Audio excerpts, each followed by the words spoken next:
Mitop khandoknaba leingakna paikhalakpa thabak thorangsinda mapung phana sawatkani arambai tengon.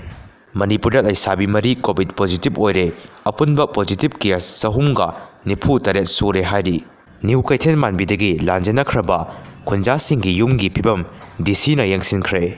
Thailand amasung Cambodia leipak ani gi marakta lan kankhannarakpadagi mioi lakh ama hena lanjanakhre. National Highway 2 da primukme lehenaba M5A na Kokizo CSO da khangankre.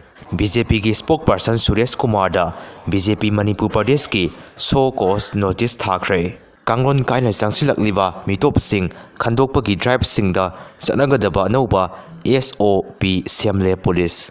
Prime Minister Modi gi foreign khongsata karor saniga marfutara manga sading taukhre. Myanmar Military Army na Janganda mai tharaga hatoklamba YMPDF Yoma fighter gi saruk khara khullaga phumkhibaga loinana mafamduda YFPDF ki lanmi singna gun salute pikre. Kokina Manipur gi asengba pu wari khange hairabadi maitai amasung nagada hangadabani. BJP daban injil lengakna Manipurda president runbo politician gi khulai ama oina sijinare MLA Siri Kaisam Megachandra Singha president MPCC Manipur. Air India plane crash matung pilot chamaga taranithoi sick lip lauki.